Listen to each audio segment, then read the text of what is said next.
Well, the new IRS chief, Danny Werfel, admits that his agency undercut the public's trust, and he has vowed he will clean house in his new position. He was named the acting commissioner about 2 weeks ago, and he agreed to serve through the end of this year. Now, before that, he was the controller of the OMB, the Office of Management and Budget. He worked for the federal government over the last 12 years, but yesterday he seemed stumped when asked how many Americans continue to have their applications delayed at the IRS in this process. How many Americans, how many groups of Americans continue to have their applications delayed? How many groups continue to be held under unjust, unconstitutional scrutiny by the IRS as of today? It's a question that I want the answer to as well. Pretty tough in there yesterday. On the job just a couple of weeks so far. Werfel's now in the middle of a 30-day top-to-bottom review of the agency. That's the job that is cut out before him. We'll see how he does. Answers were scarce, too. Though Werfel is new on the job, the subcommittee's top Republican says. He wants answers for the conservative groups that received extra scrutiny. Have a listen here. They were harassed. They were intimidated. They were bullied. And this went on for almost 3 years and no one spoke up. We know that, but there's a lot that we don't know. And it's time for the IRS to come clean. And now there's some question, is this some rogue agents in Cincinnati? It's hard to believe that somebody just stood up one day and said, hey, here's a way we can really embarrass people that are of a particular political philosophy.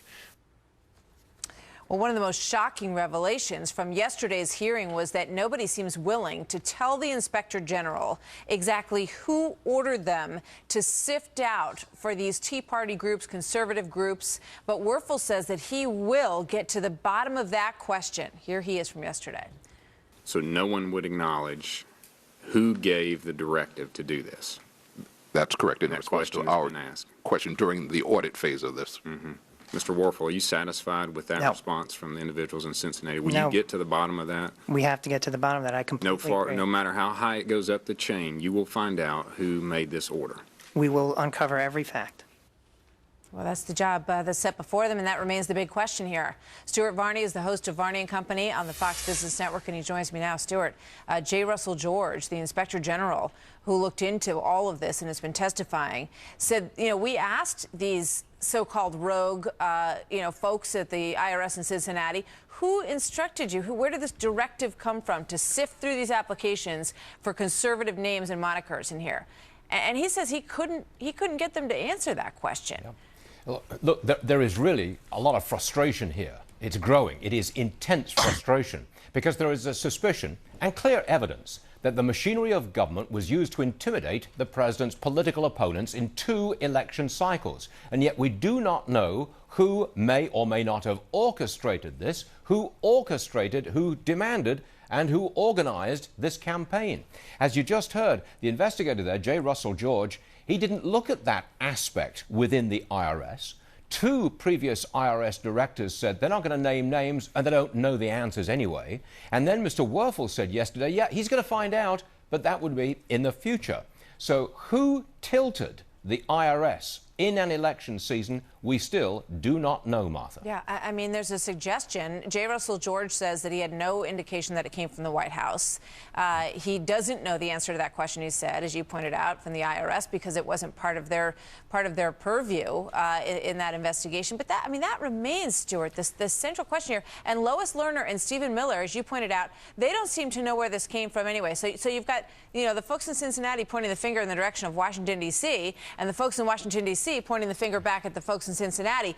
Somewhere in there lies the truth. You've got an absolute stonewall at this point. Even though we're, 3 years after the events originally unfolded, we've still got a stonewall. We still do not know who orchestrated this campaign or whether there was indeed orchestration from the top. We simply don't know. Now, today, we might get more information on 3 aspects of the IRS scandal. Number 1, the delays in granting tax-exempt status. Number 2, the intimidation of Republican donors by the use of IRS audits. And number 3, the release of personal information about conservatives to liberal groups. We're going to hear a bit more information about those three elements today, and it will be a very personal series of testimonies. Yeah, you know, I think we've heard some of these stories here, and we've had some of these folks on, and across the channel we have, of course. But I think this is the part of the story that is going to shock the American people, because they haven't heard what these folks actually went through and the level of harassment that some of them, and they've been yelling and screaming about this for years, but you know, nobody has really taken it seriously until very recently. So this is going to be something, Stuart. It's not going away, Martha. It's not. It's not. And it's very important to the American people. We've seen that clearly in all the polls. Stuart, thank you. We'll see you later. Yes, Martha. About 15 minutes away before that hearing begins. Meanwhile, the chairman of the House Appropriations Committee vowing not to rest until he finds out who's responsible for the targeting. Hal Rogers expresses outrage with us just yesterday.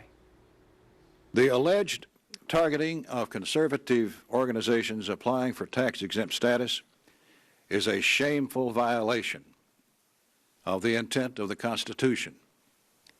I'm deeply offended.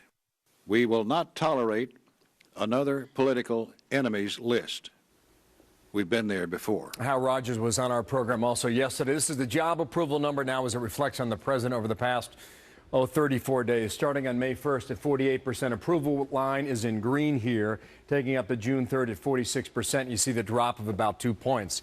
If you look at this number and compare it with the disapproval number, we show you on the line here, the disapproval number comes in red, and watch how things have changed over the month of May into the month of June. These scandals and the attention of the scandals increased.